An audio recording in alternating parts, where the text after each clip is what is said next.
At 64, I thought life was predictable, a quiet rhythm of days blending into one another. Mornings in my garden, afternoons with a book, evenings beside my husband George reminiscing about years gone by. But one night, a whispered conversation tore it all apart, leaving me questioning everything I thought I knew. It started at a company gala in Savannah, Georgia, where George had worked for over 30 years, climbing the ranks with dogged loyalty. His boss, Henry Walsh, was a man of quiet power, 60-something tall, polished with a confidence that seemed to hum beneath his skin. We'd only ever exchanged pleasantries at past events, nothing more. The gala was held in a grand hotel downtown, chandeliers casting golden light over well-dressed guests. The room buzzed with chatter, clinking glasses, and a jazz band's soft croon in the corner. I wasn't fond of these affairs, too loud, too crowded, but George begged, so I slipped into a simple navy dress and went along. Everything felt normal at first. George was caught up with colleagues while I made small talk with the other wives. Then Henry approached. "Margaret, could I steal you for a moment?" He asked, his voice low, warm, but edged with something that made my pulse quicken. I hesitated. Why me? But I smiled, nodded, and followed him down a side corridor, away from the gala's pulse, into a stillness that felt alive with secrets. He led me to a private lounge, dimly lit with leather armchairs and a fireplace crackling softly. The air was thick, tense, like the moment before a storm breaks. I sat across from him, heart ticking faster. "I hope I'm not pulling you from anything important," he said, his smile faint, almost nervous. "Not at all," I replied, though curiosity burned inside me, sharp and unyielding. "What's on your mind?" He sighed, rubbing his hands together, searching for words like a man unearthing a buried truth. Then he spoke. "It's about George." I straightened, stomach nodding. "What about him?" He paused, his eyes holding mine with a weight that made my breath catch. "Nothing's wrong exactly, but there's something you should know." His words hung heavy like a blade waiting to fall. "Margaret," he continued, voice soft but firm, "I've known George a long time. I've watched him build a career, support his team, provide for you. But in all those years, I've seen something else." I swallowed hard. "What's that?" He leaned forward, his gaze locking onto mine, unyielding, electric. "He doesn't cherish you the way he should." His words hit like a stone to the chest. I stopped breathing, a wave of defense rising sharp and hot. "What do you mean? George is a good husband. Always has been." Henry nodded, but his eyes didn't waver. "I know he is. But tell me, Margaret, when was the last time he truly saw you, not just as his wife, but as the woman you are, vibrant, alive, deserving of more?" I opened my mouth to argue, but no words came. My mind stumbled, caught in the truth he'd laid bare. He pressed on, voice softer now, like a confession. "I've seen how you look at him when he's too busy to notice. You stand in the background at events like this while he's lost in his work. You give so much, Margaret, but does he give back?" A lump lodged in my throat. I wanted to protest, to tell him he was wrong, but something deep inside me trembled, stirred by a truth I hadn't faced. "I'm not crossing a line," Henry said, leaning back slightly. "But sometimes an outsider sees what those inside can't." I exhaled slowly, my mind spinning like a top unable to settle. He studied my face, then gave a small, knowing smile. "Margaret, you deserve to be seen." Those words struck a chord I didn't know existed, a raw, aching need I'd buried long ago. For the first time in years, I didn't know what to feel. I sat there, frozen, Henry's words echoing in my skull, stirring something I wasn't ready to face. Had I been unseen for so long, I wanted to dismiss his words as kind, but misguided, but deep down, a whisper told me he was right. George was a good man, a provider, steady as stone.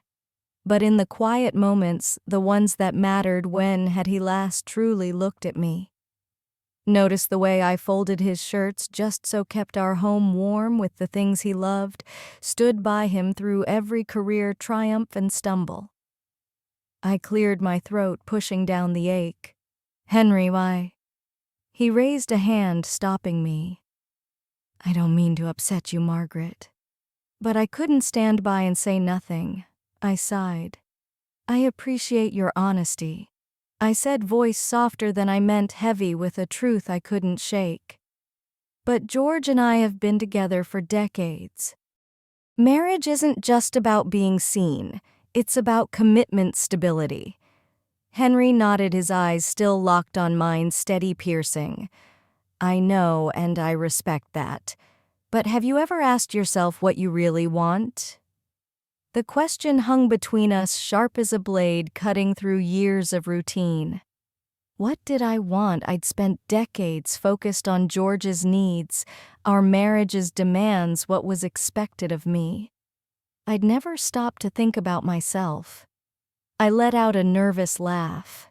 "Henry, this is quite a conversation for a company gala." He smiled, a flicker of warmth in the dim light. "Maybe so. But something told me I had to say it."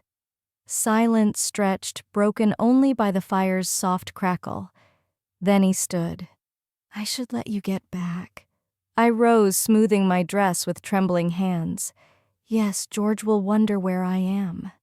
Henry nodded, his expression unreadable, like a man holding back a storm.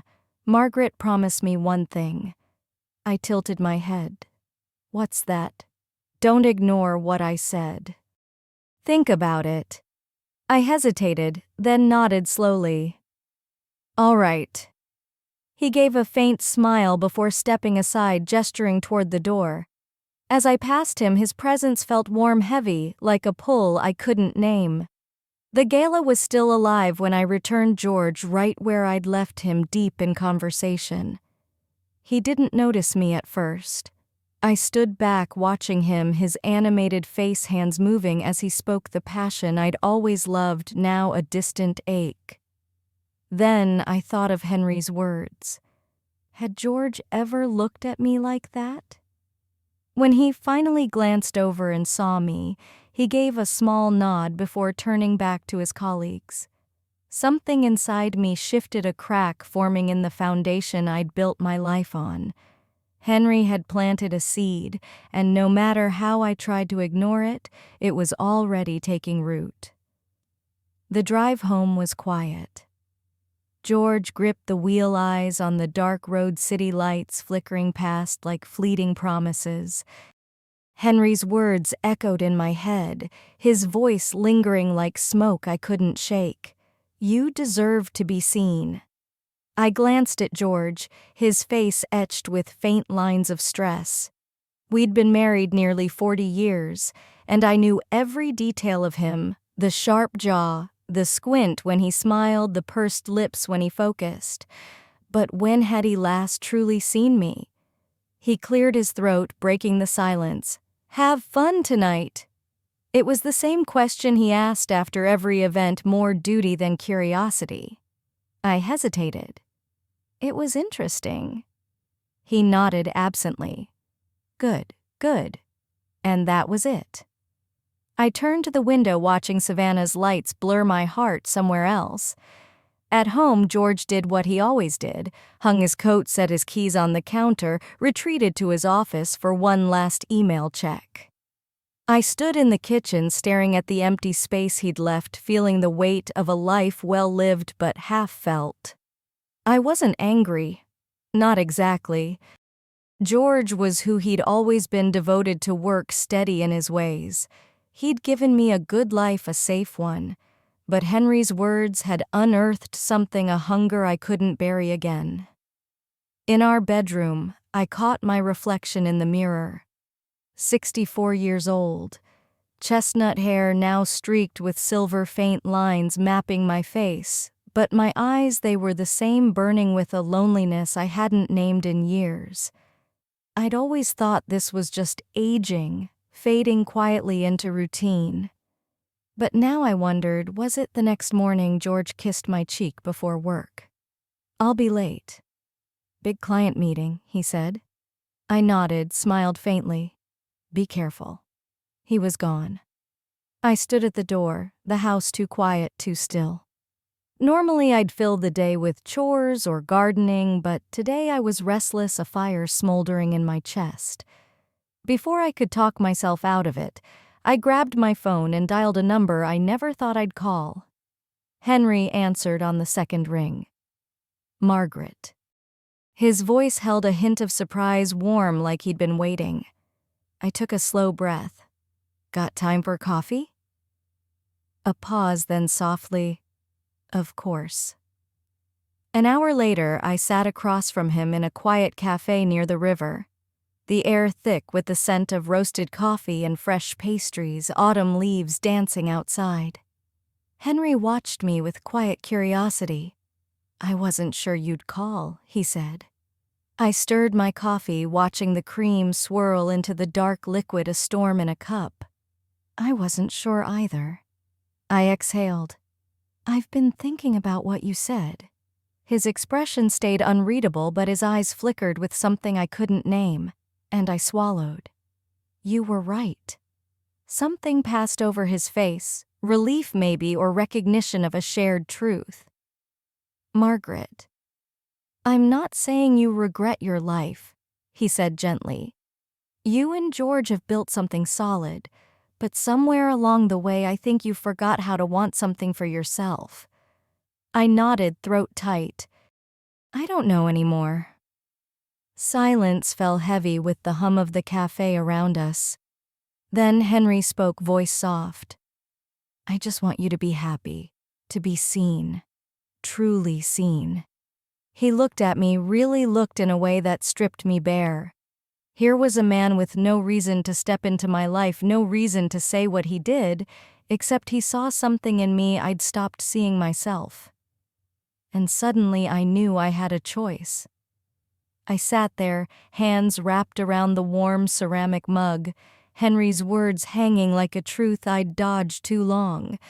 I'd told myself contentment was enough, security, stability, loyalty. It was. But Henry had uncovered something else, a need to be felt, to be alive. I took a slow breath, the weight of it all pressing down. "Henry, I don't know what to do with this." His eyes softened. "You don't have to do anything, Margaret. Just think about what makes you happy. When was the last time you did something just for you?" I opened my mouth but stopped.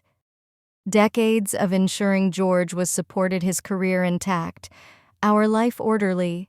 What had I done for myself? I sipped my coffee, its bitter warmth grounding me. "I don't know who I am outside my marriage," I admitted, the words shocking even me. Henry smiled, faintly understanding. "Then maybe it's time to find out." I gave a hoarse laugh, nervous. "Sounds terrifying." "Maybe," he said, "but exciting too. Don't you think?" I didn't answer. I couldn't, because deep down I knew he was right. We sat in silence, the world moving on outside, cars passing, people laughing, leaves rustling. Life didn't pause for reflection, but for the first time I needed to. I set my mug down, looked at him. "I don't know what's next, Henry, but I know I need to start living again." A smile curved his lips. "That's all I wanted you to see." That night I waited at the kitchen table for George. He came home, briefcase down, tie loosened, barely glancing at me as he muttered about a long day. I watched him, the man I'd built a life with, loved for decades, now a stranger across an unseen chasm. I took a deep breath. "George, can we talk?" He paused, finally looking at me. "About what I swallowed. About us." His brows furrowed. "What about us?" I hesitated, then let the words spill, words I'd held since the night before. "I feel invisible, George. I've spent years being the wife who supports you, keeps everything together, makes our life steady." And you love me, I know. But somewhere along the way, I stopped being seen. He blinked, caught off guard, his face a map of confusion. Margaret, where's this coming from? I shook my head. It's been there a long time. I just never let myself say it. He sat across from me, rubbing his face. I didn't know you felt this way. I studied him, searching for the man I'd married. Did you ever wonder? He went quiet, and in that silence I saw the painful truth. George wasn't a bad husband, not cruel or careless. He was like me, assuming marriage meant routine, that comfort was enough, that we didn't need to check in like we used to. But that wasn't living. That wasn't love. Not anymore. What are you saying? He asked, voice cautious. I took a deep breath. I need to start living for myself again. His face paled. Have I failed you? I hesitated, then shook my head. I don't know what's next, George, but I can't keep feeling like this. And if we want this marriage to last, something has to change. He looked at me, and for the first time in years, something flickered in his eyes. Realization, maybe hope. Maybe we could fix this. Maybe we couldn't. But for the first time in decades, I was ready to find out. Like, share and subscribe for more stories that uncover the truths we hide. Tell me in the comments, have you ever felt unseen? This isn't just a story, it's a wake-up call.